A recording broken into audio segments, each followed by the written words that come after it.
সব আছে, স্টেজ আছে, শ্রোতা আছে, প্যান্ডেল আছে, মিডিয়া কাভারেজ আছে, কিন্তু আমাদের কলিজার টুকটাটা আমাদের মাঝে নাই।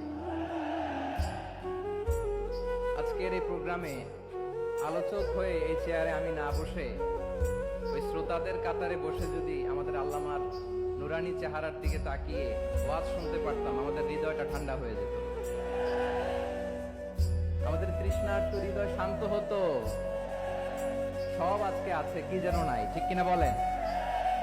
আল্লাহ তাআলা প্রতি 100 বছরে একজন মুজাদ্দিদ পাঠান, প্রতি 100 বছরে একজন মুজাদ্দিদ, যিনি সমাজকে সংস্কার করেন। আল্লামা দেলোয়ার হোসেন সাঈদী রাহিমাহুল্লাহ ছিলেন তেমন একজন মুজাদ্দিদ। চিৎকার করে বলেন ঠিক কিনা? উনি শিরক বিদআতের আস্তানাকে তছনছ করে দিয়েছেন, তাওহীদের বাণীকে সমুন্নত করেছেন, গণমানুষের কাছে তাফসিরুল কোরআনকে জনপ্রিয় করেছেন। আজীবন তিনি ইসলামকে বিজয়ী শক্তি হিসেবে দেখার স্বপ্ন দেখতেন। এত প্রাঞ্জল ভাষা, এত চমৎকার আধুনিক প্রেজেন্টেশন, গণমানুষের কাছে কোরআনের তাফসিরকে এভাবে জনপ্রিয় করে তোলার মতো ব্যক্তিত্ব আল্লামা সাঈদী ছাড়া দ্বিতীয় কেউ এই বাংলার ভূখণ্ডে নাই।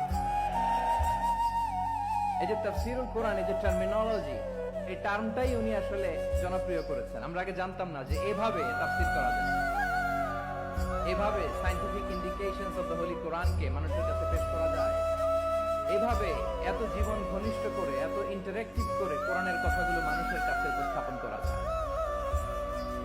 উনি অন্যায়ের বিরুদ্ধে সবসময় সোচ্চার ছিলেন, প্রতিবাদী কণ্ঠস্বর ছিলেন। ওনার আলোচনা শুনলে দেহের রক্ত টকবক করে ফুটতে থাকতো। আল্লাহু আকবার, আল্লাহু আকবার, আল্লাহু আকবার। He was a strong mouthpiece of Islamic revivalism. Islamic জাগরণের স্ট্রং মাউথপিস ছিলেন আল্লামা সাঈদী রাহিমাহুল্লাহ।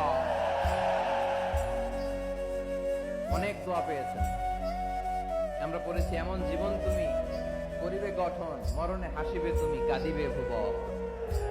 গোটা বিশ্বকে তিনি কাঁদিয়েছেন। আল্লামা যখন ইন্তেকাল করলেন, আমি তখন মালয়েশিয়া থেকে যুক্তরাষ্ট্রে একটা কনফারেন্সে যোগ দিতে যাচ্ছি, কাতার এয়ারলাইন্সে। মালয়েশিয়া থেকে দোহাতে নামলাম।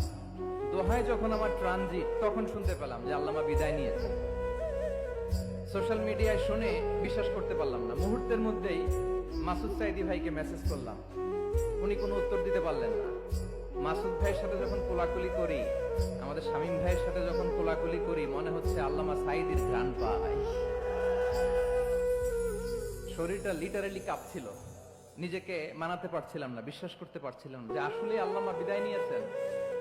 ইন দ্য মিন টাইম আমার সেকেন্ড ফ্লাইট, দোহা টু নিউ ইয়র্ক, 12 ঘন্টার ফ্লাইটে উঠলাম। ইন্টারনেট থেকে বিচ্ছিন্ন হলাম। নামার পরে শুনলাম আল্লাহু আকবার, যেখানে ওনাকে কবরস্থ করার কথা ছিল সেখানেও কবর দিতে দেয়া হয় না। ছবিগুলো দেখতে লাগলাম, হাসি মাখা মুখ, হাসি মাখা নিথর দেহটা, মরণে হাসিবে তুমি, কাঁদিবে ভুবন। From east to west, from north to south, the entire globe, গোটা বিশ্ব ওনার জন্য কেঁদেছে, গোটা বিশ্ব কেঁদেছে। কাবার গিলাফ ধরে ধরে মানুষ চিৎকার করেছে।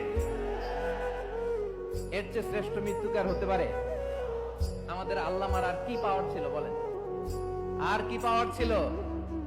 কুল্লু নাফসিন যায়িকাতুল মাউত, যারাই দুনিয়াতে আসবে তারা ইন্তেকাল করবে, এটা আমরা মেনে নেই, এটা আমরা জানি।